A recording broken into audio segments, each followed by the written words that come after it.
দুই তটেই রয়েছে বহু আশ্রম আর কি, ছোট বড় আশ্রম, পাহাড়ি জায়গা তো ওগুলো, উঁচু নিচু আর কি। তার মধ্যে আমাদের যে আশ্রমটা সেটা উত্তর তটে ছিল এবং এখনও আছে, নাম ওঙ্কার মঠ, আশ্রমের নাম ওঙ্কার মঠ।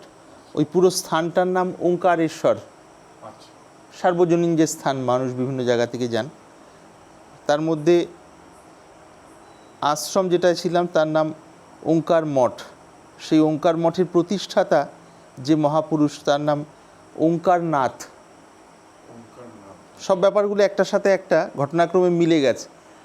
জায়গাটার নাম হলো ওঙ্কারেশ্বর, সার্বজনীন যে জায়গা, বিভিন্ন মানুষ যেখানে দর্শন, কোনো সম্প্রদায় বিশেষের নয়। সেখানে আবার যে আশ্রমটাতে থাকা সৌভাগ্য হয়েছিল, যে গুরু পরম্পরা আমার প্রথম, সেটা হলো ওঙ্কার মঠ। তার প্রতিষ্ঠাতা আবার ওঙ্কারনাথ। তার ছবি এখানে আছে, ঠাকুর শ্রী শ্রী সীতারাম দাস ওঙ্কারনাথ, শ্রী শ্রী ঠাকুর সীতারাম দাস ওঙ্কারনাথ আর কি, তার দ্বারা প্রতিষ্ঠিত। তিনি ওখানে আবার 22 মাস মৌন নিয়েছিলেন, মৌন নিয়ে গুহায় সাধন করতেন আর কি। তো আমরা যখন গেছি, অর্থাৎ যাওয়ার সুযোগ হয়েছে 98 সালে, তখন সেই গুহাটা আমাদের গুরুদেবের মুখে শুনেছি, সেই গুহাটা ভেসে গেছে আর কি নর্মদার জলে আর কি, মাটি বা যেভাবে পাথর টাথর দিয়ে করা হয়েছিল, তার পাশে একটা গুহা করে দেওয়া হয়েছে। সেই গুহাটায় আমরা বসতাম আর কি, বসতাম মানে সাধনের জন্য আর কি, মাটির নিচে আর কি।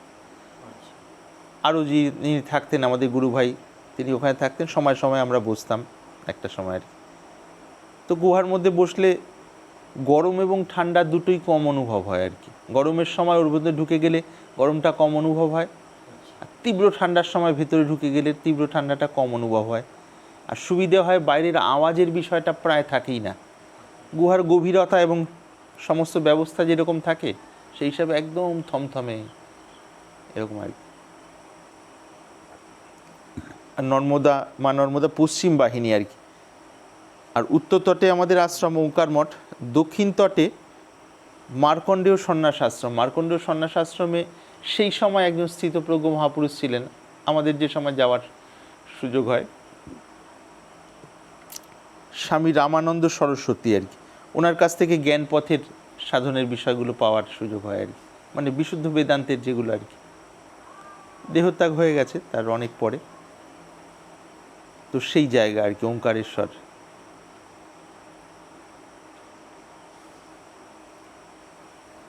আর ওখানে পরিক্রমাবাসী, যারা পরিক্রমা করেন পরিক্রমাবাসী বলা হয় আর কি, তারা যাতায়াত করেন।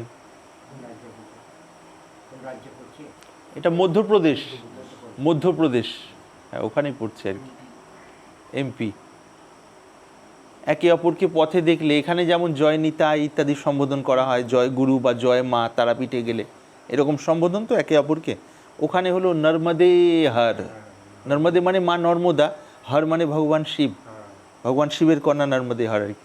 ওখানে সাধক যারা থাকছেন, মানে যারা, তাদের ভাবটাই হলো এখানে যে মা নর্মদার আশ্রয়ে আমরা আছি আর কি, সব দিক থেকে, বাহ্যিক জগতের থেকেও, আর অন্তর্জগতের সমস্ত রিপু জ্বালা যন্ত্রণা যেগুলোর মধ্যে দিয়ে যেতে হয়, সব ক্ষেত্রেই তিনিই রক্ষা করবেন আর কি।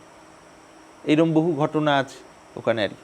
এমনকি আমাদের যিনি এই গুরুদেব, এই ক্ষেত্রে জ্ঞান মার্গের স্বামী রামানন্দ সরস্বতীর জীবনে এইরকম একটি ঘটনা ঘটেছিল প্রত্যক্ষ আর কি।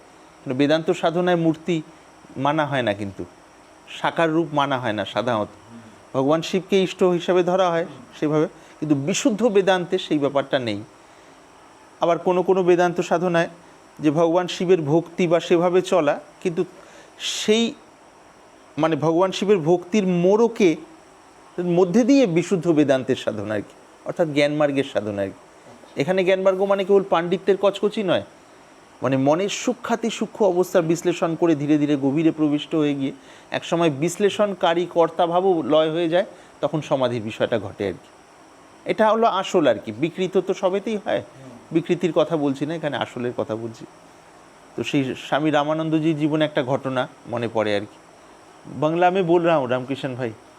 वो ओंकारेश्वर में जब रहते थे स्वामी रामानंद सरस्वती जी के, हमारे ज्ञान मार्ग के जो गुरु जी है, उनके जीवन की एक घटना है। আপনি বাংলা হিন্দি একেবারেই বুঝতে অসুবিধা হয়, একটু মিলিয়ে মিশিয়ে বলি, তাহলে ও খানিকটা নিতে পারবে আর কি। ও বাংলা বোঝার চেষ্টা করছে আর কি। हाँ वो जो आगे पीछे वार्तालाप किए और दिल की भावना सब मिलके। বাবা হিন্দি একেবারেই বোঝেন না, কিছু কিছু কিছু কিছু মানে মিলিয়ে মিশিয়ে বলছি, তাহলে ও খানিকটা ধরতে পারবে, ভালো লাগবে আর কি। তো সেই ওঙ্কারেশ্বরে আমাদের গুরুদেব স্বামী রামানন্দ সরস্বতী स्थितप्रज्ञ महापुरुष আর কি। स्थितप्रज्ञ মানে स्थितप्रज्ञ यानी भगवान के निराकार स्वरूप की अनुभूति जिन्होंने किए है, स्थितप्रज्ञ।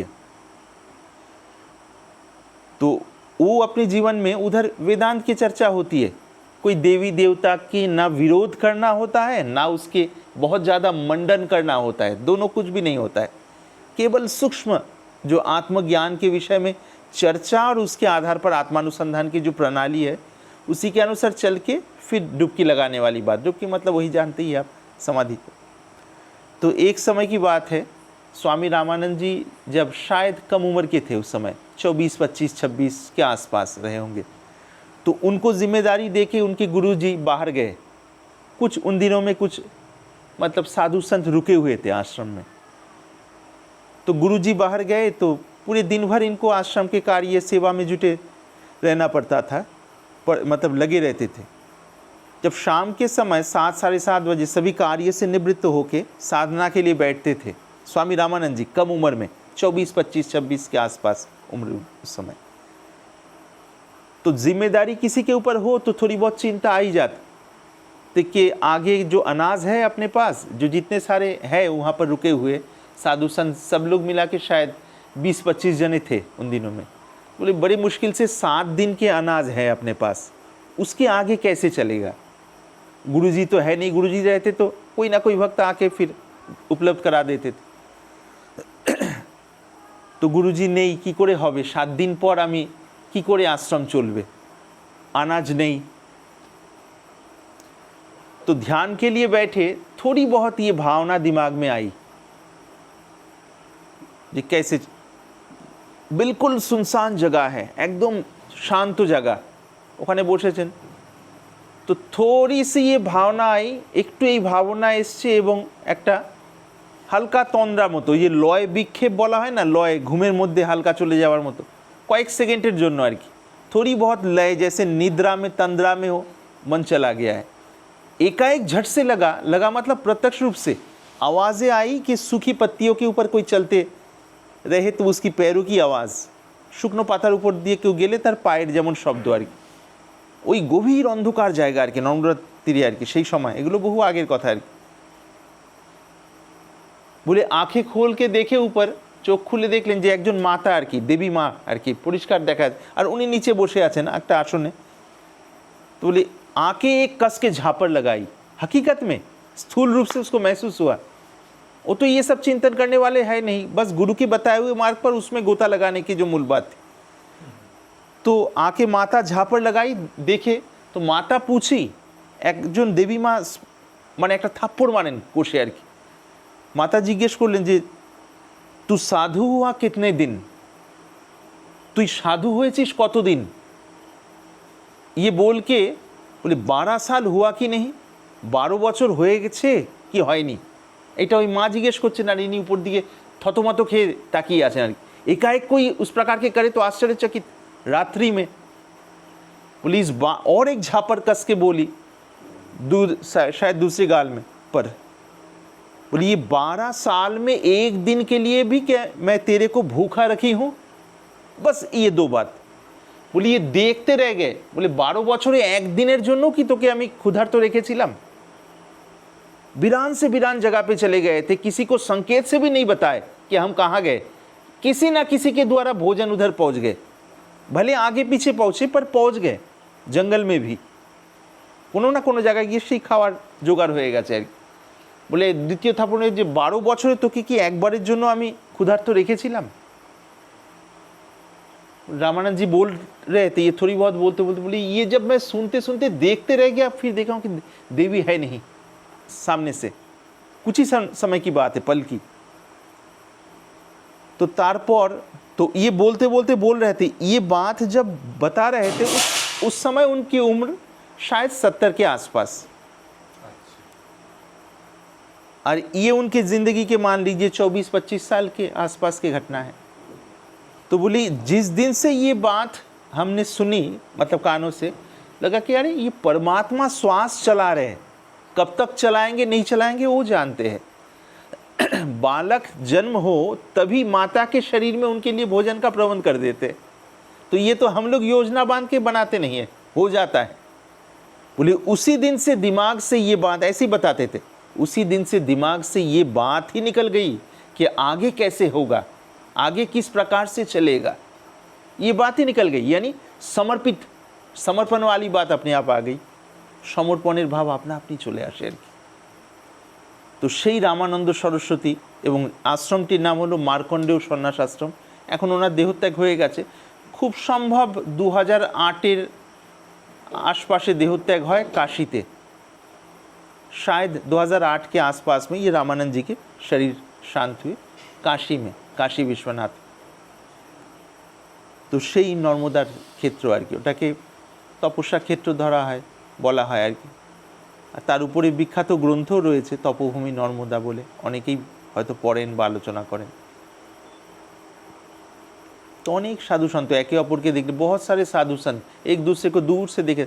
हर जगह पे सही गलत मिलावट राम तो है ही है, पर असली की बात यदि बोले तो उस प्रकार के है। एक दूसरे को दूर से देखते, एकजन अपर के नर्मदा किनारे चले जाच्छेन, एकजन देखे ওই মা নর্মদার নাম করে একে অপরকে সম্বোধন আর কি। শুরুতে नर्मदे हर, उधर से कोई आवाज़ लगाए हर हर नर्मदे, इस प्रकार की तो भावना है उस प्रकार की।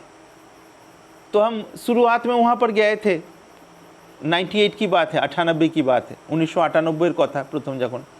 अलग अलग प्रकार के काम के भावनाएं, क्रोध की भावनाएं, मन नहीं बैठ रहा है, फिर भी प्रयास कर रहे हैं, महीनों व्यतीत हो जा रहा है। पुराने संतों ने बोले बस माँ नर्मदा की भरोसा करके बैठ जाओ, चाहे कुछ भी मन में आवे, शरीर में आवे, उसको महत्व ना दे के बस उसको मतलब उपेक्षा कर दो, बस उन्हीं के भरोसा लेके गुरुजी जो मार्ग बताए उसको लेके बैठ जाओ। सच में शुरुआत में इन बातों को सुन के बहुत बोरिंग जैसा महसूस होता था। बोली क्या एक रटी रटाई हुई बातें सभी लोग बोलते हैं। फिर भी ऐसा हुआ नहीं, फिर भी प्रयास किए, मतलब जितना भी हो पाया। सच्ची बात ये आगे समझ में आई कि वे लोग जो बोलते थे वही लोग सही थे। शुरुआत में ऐसा मन होता है, फिर धीरे धीरे किसी ना किसी बहाने में मन बैठ जाता है, फिर भीतर भी गोता लगने वाली बात भी धीरे धीरे।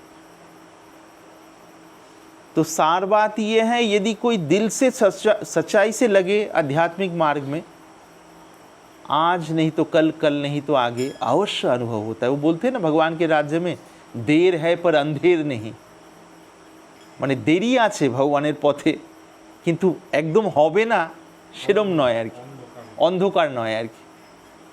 এই হলো বিষয়। এবার আপনারা জ্ঞানী গুণী মানুষ, আপনারা জানেন এই বিষয়ে आप सब लोग सुनने वाले ज्ञानी हैं, विद्वान हैं, आप लोग जानते हैं। जय गुरु। अभी आरती के समय हो गए।